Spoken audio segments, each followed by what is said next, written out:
नमस्कार दोस्तों, मैं संजय डावरा आप सभी विद्यार्थियों का हार्दिक स्वागत करता हूं डावरा क्लासेज के इस ऑनलाइन प्लेटफॉर्म पर। प्यारे विद्यार्थियों, जैसा कि आपको पता है कि हम एनसीईआरटी के 1000 महत्वपूर्ण क्वेश्चंस का पीछा कर रहे हैं और आज उसकी दूसरी क्लास है। पहली क्लास का जो रेस्पॉन्स था आप सभी विद्यार्थियों का बहुत अच्छा रहा था और ये जो 1000 वन लाइनर जो क्वेश्चन मैं आपको करा रहा हूं, ये उन विद्यार्थियों के लिए बिल्कुल बहुत ज्यादा उपयोगी रहेंगे जो विद्यार्थी रिवीजन करना चाहते हैं तेजी के साथ में। हो सकता है नए विद्यार्थी थोड़ा सा इतना तेजी से नहीं समझ पाए, लेकिन सही में जो विद्यार्थी विज्ञान पढ़ चुके हैं उनके लिए रिवीजन का एक बहुत बड़ा रामबाण का काम ये करने वाली है क्लासे। तो प्यारे विद्यार्थियों, आपके कमेंट का मैं लगातार इंतजार करता रहूंगा। जैसे जैसे क्लासें आगे बढ़ती जाए, अगर सब कुछ बेहतर चले तो आप जरूर से कमेंट करके बताते चलिए और वीडियो को लाइक और शेयर जरूर करिए। इस क्लास का हमारा टारगेट है कम समय में ज्यादा क्वेश्चन करना, आपका समय बिल्कुल भी खराब नहीं करना है दोस्तों। तो आज हमारी ये दूसरी क्लास है। मैं आपको बता दूं, प्रत्येक क्लास में 10 से 15 मिनट का समय लूंगा और 25 क्वेश्चन के आसपास हम रोज के कवर करने की कोशिश कर रहे हैं। तो आज का जो पूरा सेशन है वो लगभग आरबीसी और डब्ल्यूबीसी के ऊपर हम खत्म करने वाले हैं। आरबीसी और डब्ल्यूबीसी से जुड़े हुए बिल्कुल महत्वपूर्ण क्वेश्चंस को आज हम यहां पर नोट करेंगे प्यारे विद्यार्थियों। सबसे पहले आज का पहला क्वेश्चंस जो है, आज का पहला क्वेश्चंस प्यारे विद्यार्थियों, पिछली क्लास का जो लास्ट क्वेश्चन है उसको भूलूंगा नहीं, छोड़ूंगा नहीं। दोस्तों, पिछली क्लास में हमारा लास्ट क्वेश्चन था हिपेरिन प्रोटीन। हिपेरिन प्रोटीन दोस्तों, ये प्रोटीन जो है हमारे ब्लड में पाई जाती है और इस प्रोटीन का जो मेन काम है वो है सिरा और धमनियों के अंदर रक्त का थक्का नहीं बनने देना। सिरा और धमनियों में सिरा और धमनियों में सिरा और धमनियों में रक्त का थक्का नहीं बनने देना। हमारे शरीर में जो ब्लड का परिवहन हो रहा है उसको जमने से रोकने का काम ये हिपेरिन प्रोटीन करती है। रक्त का थक्का नहीं बनने देना, रक्त का थक्का नहीं बनने देना मतलब ब्लड को क्लॉट होने से बचाता है। हमारी सिरा और धमनियों में जो ब्लड बह रहा है उसको जमने नहीं देती है ये प्रोटीन, हिपेरिन प्रोटीन इसका नाम है।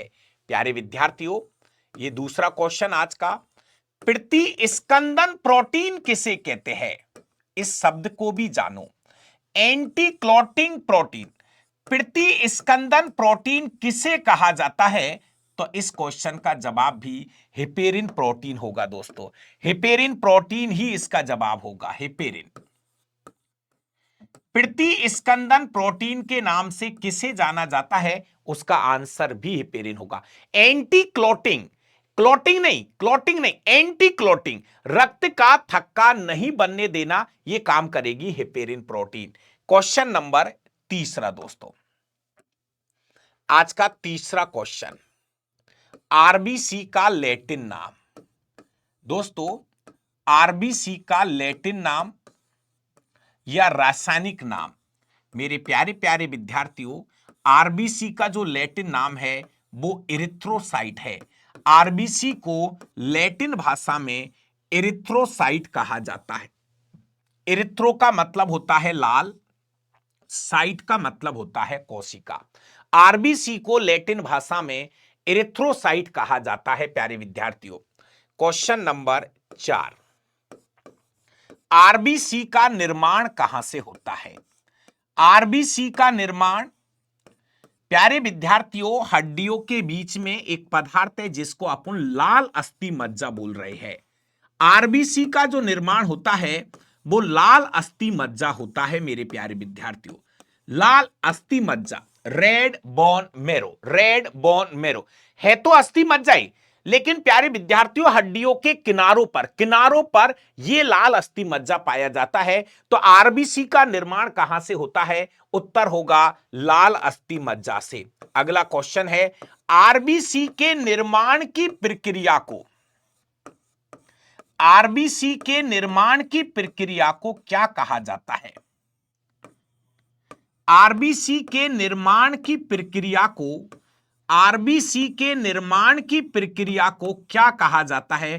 प्यारे विद्यार्थियों, बहुत अच्छा क्वेश्चन है। अगर आपको यह नाम पता है एरिथ्रोसाइट, तो आरबीसी के निर्माण की प्रक्रिया को एरिथ्रोपोएसिस कहा जाता है। एरिथ्रोपोएसिस कहा जाता है। एरिथ्रोपोएसिस कहा जाता है। आरबीसी के निर्माण की प्रक्रिया को, एरिथ्रो का मतलब लाल ही होता है, एरिथ्रो का मतलब आरबीसी समझ लीजिए, पोएसिस का मतलब है निर्माण। आरबीसी के निर्माण की प्रक्रिया को एरिथ्रोपोएसिस कहा जाता है। दोस्तों, अगर वीडियो अच्छी लगे तो प्लीज सभी विद्यार्थियों से निवेदन है कि वीडियो को लाइक और शेयर जरूर करें अपने मित्रों के बीच। और अगर आपको सही में एनसीईआरटी के साइंस का कोर्स लेना है तो प्ले स्टोर से Dawra classes Jaipur application download करना पड़ेगा। चलिए अगला क्वेश्चन नंबर 6 ऐड करते हैं। दोस्तों, क्वेश्चन नंबर 6, पुरुषों में आरबीसी की संख्या। पुरुषों में आरबीसी की संख्या। दोस्तों, पुरुषों में आरबीसी की जो संख्या होती है, पुरुषों में आरबीसी की जो संख्या होती है वो प्यारे विद्यार्थियों 40 पुरुषों में आरबीसी की संख्या 50 से 55 लाख होती है। 50 से 55 लाख प्रति घन मीटर होती है। दोस्तों, कभी कभी ऑप्शन में 5 से 5.5 मिलियन भी आ जाता है, वो ही बात है। 5 से 5.5 मिलियन भी कभी कभी ऑप्शन में आ जाएगा। अच्छा क्वेश्चन है, एसएससी का आया हुआ क्वेश्चन है दोस्तों, 100% एसएससी का आया हुआ क्वेश्चन है। तो पुरुषों में आरबीसी की संख्या 5 से 5.5 मिलियन हो गई। 7वें नंबर पर महिलाओं में आरबीसी की संख्या। महिलाओं में आरबीसी की संख्या, इसकी जो पीडीएफ है वो डाबरा क्लासेस टेलीग्राम चैनल पर आपको मिल जाएगी। स्पेस मत देना, डाबरा क्लासेस टेलीग्राम चैनल पर। महिलाओं में आरबीसी की संख्या 40 से 45 लाख प्रति घन मीटर होती है। दोस्तों, पुरुषों की बजाय महिलाओं में आरबीसी कम होती है। क्यों? क्योंकि ब्लड भी कम होता है। पुरुषों में 5 से 6 लीटर, तो महिलाओं में 4.5 से 5 लीटर ब्लड होता है। तो महिलाओं में आरबीसी की संख्या 4 से 4.5 मिलियन, ये हो गया आरबीसी की संख्या। 8वें नंबर पर प्यारे विद्यार्थियों आपसे पूछता हूं, सबसे बड़ी आरबीसी किसकी होती है? सबसे बड़ी आरबीसी, तो सबसे बड़ी जो आरबीसी होती है वो मेंढकों की होती है। सबसे बड़ी आरबीसी किसकी होती है? मेंढकों की होती है, मेंढकों की।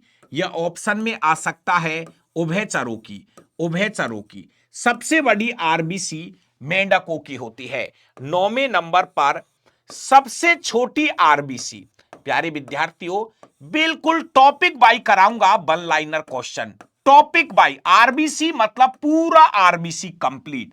सबसे छोटी जो आरबीसी होती है प्यारे विद्यार्थियों, सबसे छोटी आरबीसी सुना होगा कस्तूरी हिरण की होती है। ये एक स्तनधारी है, कस्तूरी हिरण।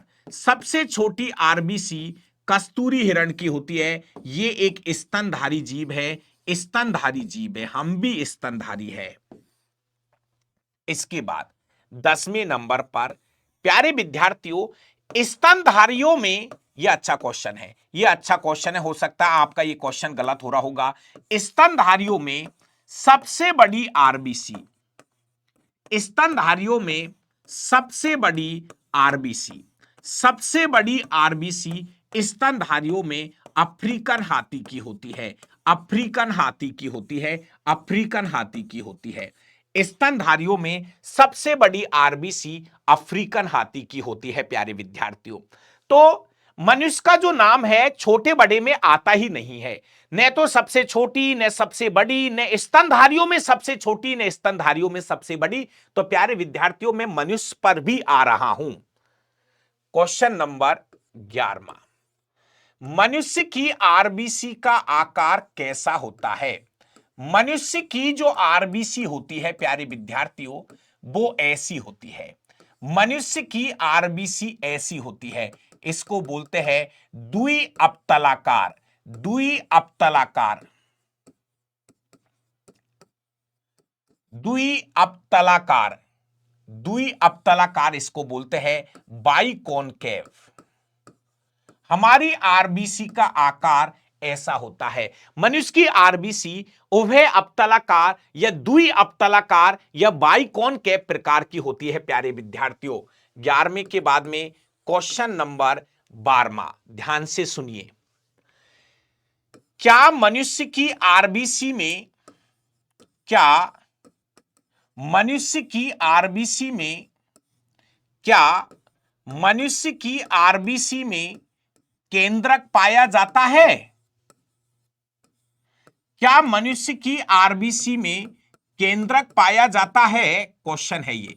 नहीं प्यारे विद्यार्थियों, मनुष्य की आरबीसी में केंद्रक नहीं पाया जाता। हमारी जो आरबीसी होती है वो केंद्रक विहीन होती है प्यारे विद्यार्थियों। मनुष्य की जो आरबीसी होती है वो केंद्रक विहीन होती है। हमारी आरबीसी में केंद्रक नहीं पाया जाता है। क्वेश्चन आएगा, ऐसी कोशिका जिसमें केंद्रक ही नहीं होता वो कोशिका है आपकी आरबीसी। आरबीसी में केंद्रक नहीं पाया जाता है प्यारे विद्यार्थियों। आपको मैं बता दूं, आपको मैं बता देता हूं, दो अपवाद है, ऊंट और लामा। प्यारे विद्यार्थियों, ऊंट में लामा की आरबीसी में केंद्रक पाया जाता है। ऊंट में लामा की, ये भी स्तनधारी है, ऊंट में लामा की आरबीसी में केंद्रक पाया जाता है। ये अपवाद है। आरबीसी में केंद्रक होता ही नहीं है, लेकिन ये अपवाद है प्यारे विद्यार्थियों। ऊंट ऊंट ही होता है, लामा एक बार इंटरनेट पे सर्च करके देखिए, सेम ऊंट के जैसा ही होता है। तो प्यारे विद्यार्थियों, ऊंट में लामा की आरबीसी में केंद्रक पाया जाता है। क्लियर है दोस्तों। अगली बार आपका समय और बचाऊंगा आपका समय। मैं चीजें हाथ से लिखने की कोशिश कर रहा हूं, तो मैं क्वेश्चन लिख के लाऊंगा, उत्तर में लिखूंगा, तो और आपका समय बचाऊंगा। जहां 20 मिनट खराब हो रही है आपकी, वहां मात्र 15 मिनट खराब करूंगा। जहां 15 मिनट खराब होगी वहां मात्र मैं 10 मिनट खराब करूंगा आपकी। लेकिन मेरा टारगेट है कम समय में हजारों क्वेश्चंस को हमको पढ़ना है, ताकि आपका शानदार रिवीजन हो सके प्यारे विद्यार्थियों। क्वेश्चन नंबर 14 बहुत अच्छा क्वेश्चन है प्यारे विद्यार्थियों। आरबीसी का जीवन काल, आरबीसी का जीवन काल बहुत अच्छा क्वेश्चन है दोस्तों। आरबीसी का जीवन काल कितने दिन का होता है? आरबीसी का जीवन काल डायरेक्ट 120 दिन का होता है, लगभग 4 माह, लेकिन कभी कभी 90 से 120 दिन भी ऑप्शन में आ सकता है। आरबीसी का जीवन काल सबको पता है, लगभग 120 दिन का होता है। प्यारे विद्यार्थियों, कुत्ते का जो जीवन काल होता है, कुत्ते की आरबीसी का जीवन काल, कुत्ते की आरबीसी का जीवन काल, कुत्ते की आरबीसी का जीवन काल कितने दिन का होता है? ये 15वें क्वेश्चन का जवाब आपको कमेंट करना है। कुत्ते की आरबीसी का जीवन काल कितने दिन का होता है? जरूर से जरूर आप कमेंट बॉक्स में कमेंट करिए इस क्वेश्चन के बारे में। क्वेश्चन नंबर 16 प्यारे विद्यार्थियों, आरबीसी का कब्रिस्तान, आरबीसी का कब्रिस्तान, आरबीसी का कब्रिस्तान किसे कहा जाता है? तो इस क्वेश्चन का राइट आंसर होगा पलिहा। इसको हम स्प्लेन, इसको हम स्प्लेन या तिल्ली भी कहते हैं प्यारे विद्यार्थियों। आरबीसी का कब्रिस्तान किसे कहा जाता है? पलिया को कहा जाता है दोस्तों। आमाशय के पीछे, आमाशय के पीछे एक थैली नुमा संरचना होती है, जिसको हम आरबीसी का कब्रिस्तान कहा जाता है। क्यों? क्योंकि मरी हुई आरबीसीओ का भक्षण ये ही करता है। 17वें नंबर पर मृत आरबीसीओ का भक्षण, मृत आरबीसीओ का भक्षण कौन करता है? तो आंसर यही तो है, मृत आरबीसीओ का भक्षण जो है वो पलिहाई करता है। इसीलिए हम इसको आरबीसी का कब्रिस्तान कहते हैं प्यारे विद्यार्थियों। अगला क्वेश्चन है, ब्लड बैंक किसे कहा जाता है? प्यारे विद्यार्थियों, ब्लड बैंक के नाम से भी हम पलिया को ही जानते हैं। ब्लड बैंक किसे कहा जाता है? इसका उत्तर भी पलिया होगा। ब्लड बैंक किसे कहा जाता है? पलिया को। सबसे बड़ी लसिका ग्रंथि, सबसे बड़ी लसिका ग्रंथि, सबसे बड़ी लसिका ग्रंथि कौन सी होती है? तो भी इसका जवाब पलिया ही होगा। सबसे बड़ी लसिका ग्रंथि, लसिका टॉपिक है अपने आप में ही, सबसे बड़ी लसिका ग्रंथि कौन होती है? इसका उत्तर भी क्या होगा? पलिया होगा दोस्तों। क्लियर है? आरबीसी का कब्रिस्तान है ये, मृत आरबीसियों का भक्षण ये करता है। ब्लड बैंक पलिया को कहा जाता है। सबसे बड़ी लसिका ग्रंथि भी पलिया है प्यारे विद्यार्थियों। क्वेश्चन नंबर 20, क्वेश्चन नंबर 20 प्यारे विद्यार्थियों, आरबीसी की कमी से, आरबीसी की कमी से कौन सा रोग होता है? आरबीसी की कमी से रोग कौन सा होता है? तो सबको पता है कि आरबीसी की कमी से एनीमिया नामक रोग होता है। एनीमिया, या इसको हम अरक्तता बोलते हैं, अरक्तता बोलते हैं दोस्तों। अगर ब्लड में आरबीसी की कमी होती है तो रोग का नाम एनीमिया होगा। 21वें नंबर का क्वेश्चन है, आरबीसी की अधिकता से, आरबीसी की अधिकता से, ये अच्छा क्वेश्चन है। आरबीसी की अधिकता से कौन सा रोग होता है? तो आरबीसी की अधिकता से बहुत अच्छा एसएससी में आया हुआ है, पॉलीसाइथीमिया नामक रोग होता है। पॉलीसाइथीमिया नामक रोग होता है। आरबीसी की अधिकता से कौन सा रोग होता है? पॉलीसाइथीमिया रोग होता है प्यारे विद्यार्थियों। तो एक छोटी सी क्लास आरबीसी के ऊपर, जिसमें हमने आपको कम समय में पूरा आरबीसी कंप्लीट करा दिया है दोस्तों। ये वन लाइनर, अगर ये सेशन, ये क्लासें आपको अच्छी लग रही हो तो प्लीज मुझे आप कमेंट करते चलना। मैं इन क्लासों को लगातार जारी रखूंगा। पूरी विज्ञान में जहां जहां जितना पीछा होगा हम करेंगे प्यारे विद्यार्थियों। और आपको एक छोटी सी सूचना मैं बता दूं, अगर कोई भी विद्यार्थी अगर साइंस, एनसीईआरटी वाली साइंस, आलतू फालतू वाली साइंस नहीं, अगर कोई भी विद्यार्थी एनसीईआरटी की साइंस पढ़ना चाहता है तो वो प्ले स्टोर से Dawra classes Jaipur application download कर सकता है प्यारे विद्यार्थियों। 299 complete science batch, physics chemistry biology का ये बैच है। तो हमारा टारगेट है प्रत्येक क्लास के अंदर, प्रत्येक क्लास के अंदर कम समय में, ये 20 क्वेश्चनों को कराने में 1 घंटा लग जाती है, लेकिन मैं कह रहा हूं अब थोड़ा सा सुपर फास्ट हो जाइए। जो विद्यार्थी रिवीजन करना चाहते हैं, जो क्लासों में ये कहते हैं सर थोड़ा तेज पढ़ाइए, तो टॉपिक बाय टॉपिक चलेंगे, ऐसे नहीं अड़ाप शड़ाप नहीं। जैसे आज की क्लास में हमने आरबीसी पढ़ा दिया तो हो गया, आरबीसी के 20 क्वेश्चन हो गए। तो कल की क्लास में अगला टॉपिक लूंगा, टेंशन नहीं करें। प्लीज वीडियो को लाइक और शेयर जरूर करें। थैंक यू, धन्यवाद।